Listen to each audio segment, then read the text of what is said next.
વેરાવળ સોમનાથ મંદિર ખાતે વડાપ્રધાન નરેન્દ્ર મોદીનો કાર્યક્રમ યોજવામાં આવ્યો હતો। ત્યારે સૌરાષ્ટ્રમાંથી આ કાર્યક્રમ માટે અનેક લોકોને એસટી બસમાં લઈ જવામાં આવ્યા હતા, જેમાં રાજકોટ જિલ્લાના ધોરાજી તાલુકાની એક 60 વર્ષીય વૃદ્ધ મહિલાનું મોત નીપજ્યું હોવાનું સામે આવ્યું છે। ધોરાજીથી પણ ઘણી બસોમાં વેરાવળ સોમનાથ મંદિર ખાતે અસંખ્ય લોકોને લઈ જવામાં આવ્યા હતા, જેમાં એસટી બસ નંબર 36ની બસમાં બેઠેલા એક 60 વર્ષીય વૃદ્ધ મહિલાનું મોત થયું હતું। આ વૃદ્ધ મહિલાનું નામ રમાબેન ચવડિયા અને તેઓ ધોરાજીના માતાવાડી વિસ્તારમાં રહેતા હોવાનું જાણવા મળી રહ્યું છે। તેમના મૃતદેહને પીએમ માટે ધોરાજી તાલુકામાં આવેલ સરકારી હોસ્પિટલ ખાતે ખસેડવામાં આવ્યો હતો। તો આ વૃદ્ધ મહિલાનું મોત કયા કારણોસર થયું તે પોસ્ટમોર્ટમ રિપોર્ટ આવ્યા બાદ જ ખબર પડશે।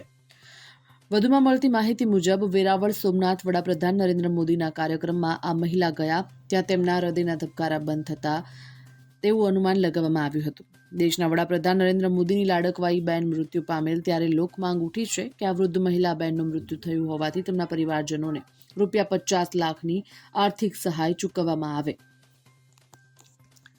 Bureau report, Gujarat fight news.